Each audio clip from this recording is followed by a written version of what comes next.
Did the Denver Broncos have a great draft or a mid-draft? Let's get into our grades. Ryan, what'd you think of the Broncos draft? I really like the Broncos draft. I think that it lacks one thing, which is like just wow. I don't know. There's something that could have been there in the first round that I don't think they got on the offensive side of the ball. But I'm so excited about RJ Harvey that it kind of balances that out a little bit. I think I'm going with a B+ here.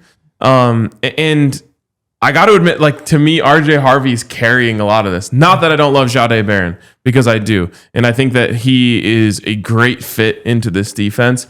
But I feel good about him. I feel good about a lot of the other picks. I'm actually really excited about Caleb Lohner. I feel amazing about RJ Harvey. And that, to me, is just boosting this up a little bit. I think I probably would have been a B or a little under that if it weren't for how excited I am about him. Henry? Yeah, I think I'll just go with a good solid B. I think good draft, but I kind of agree with what RK said. There wasn't a lot of excitement. There's a lot of like, oh, I see what you're doing there, and not so much, oh, wow, I was hoping that you guys would draft him. We've been watching him slide for 15 picks. I agree. RJ Harvey, he is kind of carrying it.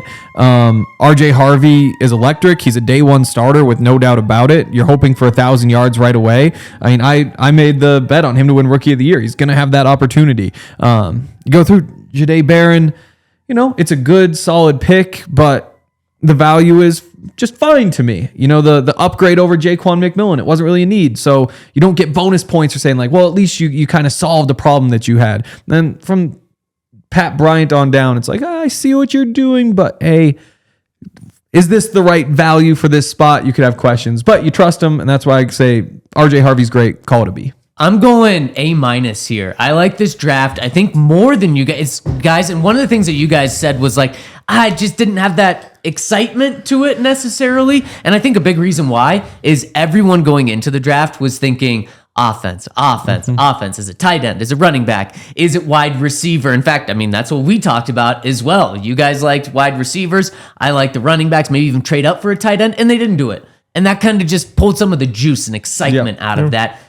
But then to me, they hit that right in the second round. And it was after they went defense in the first round, it was like, okay, this next pick is guaranteed to be a running back, right? And then it was. And they did go, well, they traded back a little bit, which probably also took a little bit of that excitement out. But then once they got RJ Harvey, that juice was just right back in it for me because he is maybe the most electric running back in this draft. Ashton Jeanty might be the best running back in this draft. I think that's what the consensus would say. But electric, no one had more 15-yard runs than RJ Harvey last year. No one had more 10-plus yard runs than RJ Harvey last year. That explosion is there. So what lacked the first day of like excitement, and I think did take a lot of the wind out of people's sails going defense, and it has nothing to do with Jahdae Barron. It has everything to do with just you went defense when everyone's expecting offense. I think you got that back with that second round pick.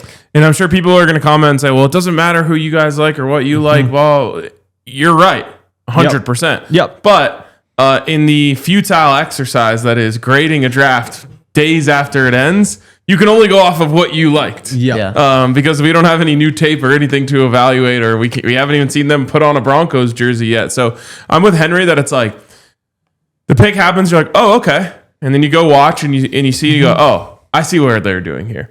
Pat Bryant is not a guy that we talked about, or at least not a guy that I talked about in the pre-draft process. When I went and watched, I said, oh, this is that reliable receiver that I was looking for, actually. You go on down the list. Q Robinson, the guy at Alabama who, I don't want to say blend in, but you know what I mean? Like, there's so much elite talent at Alabama that when you find out about a guy like this, then you go watch it. Oh, I see what they're trying to do. Same thing with a lot of these picks. So I think B+ is a good grade.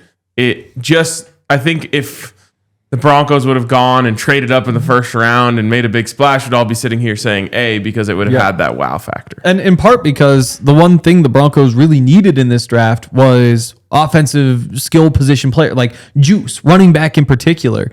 And I think that's why people expected it, is because it's so obvious when you look at this team to say, if you put a running back on there who is, just say superstar, somehow you get superstar running back, that totally changes the trajectory of the team. And so I don't think people were wrong to hope that you were going to get a player like that. Now, the caveat is I wasn't a huge Omarion Hampton fan. And so the idea of getting Omarion Hampton at 20 or RJ Harvey where they got him at the end of the second round, give me Harvey all day. Yep. You know, you go Travion Henderson at that spot or Harvey where they got him, it's Harvey. Yeah. Judkins or Harvey, it's Harvey. So I think that it probably was the smart approach, but you know, you came into this draft for good reason, I think, hoping for some sort of offensive juice that can take, you know, your defense is going to be top tier. I think we're all in that category. You always trust the special teams as well. It's just taking the offense from average to like top 10, top 5. I think with Ashton Genty, maybe you have a chance to go even higher. And I think that's where just that little bit of disappointment hits, even if you look back and say it probably was the right decision. Okay, I got two things to sell you guys on, and specifically, Henry, to what you just said. So I'll look at you for this. Defense wins championships. That slogan. And when you talk about taking that offense to top 10, top 5, and that is what gets people excited. There's no doubt about that is the offense. But when it comes to winning football games, especially in January and February, just look at the Broncos. I mean, the last time they won a championship, it was not with the top 10, not top 5 offense. It was with the defense that, by the way, had 3 legit corners on there. Chris Harris, Aqib Talib, Bradley Roby, who they used a first-round pick on, even though they had those other 2 guys there.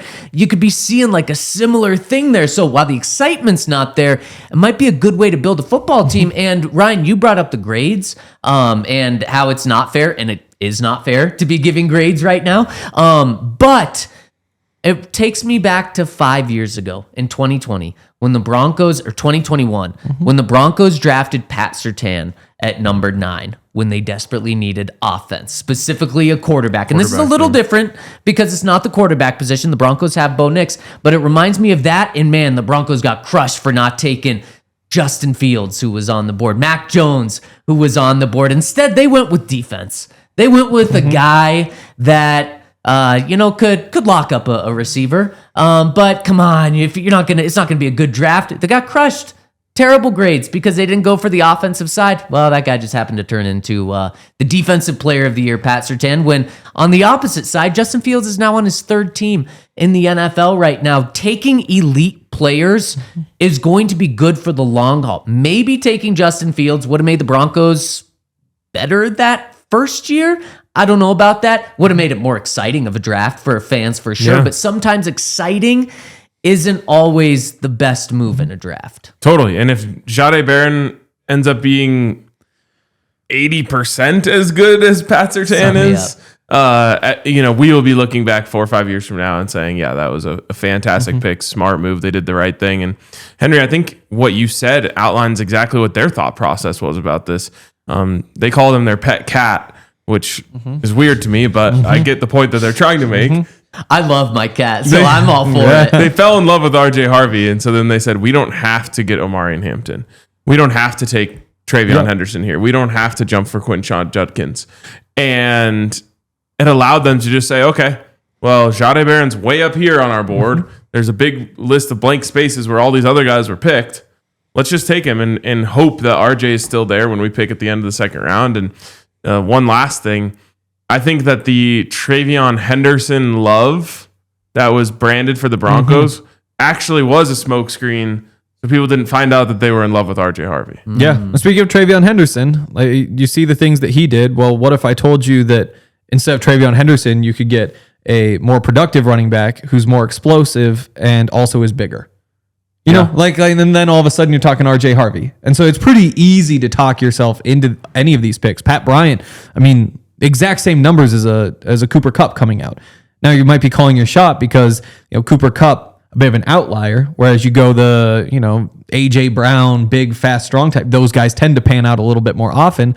But you can go through and see on every one of these picks, like, okay, I know what you're doing. I know what you're trying to do. And I think that's enough to me to say, like, that's not a bad draft if you can see the vision with every player. It's just, could you, at the very least, have traded down for a couple of these picks, which they did with the Harvey pick, but could you have done that a couple more times, added even more picks? Probably. But they were so sure they called their shot, and there's a price to pay when you call your shot, and that price is, you have the number of picks you have, and because of that, as an outsider, to me, it's a B. And the Broncos rounded it off by getting a guy that has a 100% touchdown catch to ratio. No. Touchdown ratio. Yes, thank you. 100%, 4 catches, 4 touchdowns for the 6'7" Caleb Lohner. Maybe the next Jimmy Graham. That's what Sean Payton said. We're going to continue to break this draft down over at DNVR Sports. Make sure to stay tuned.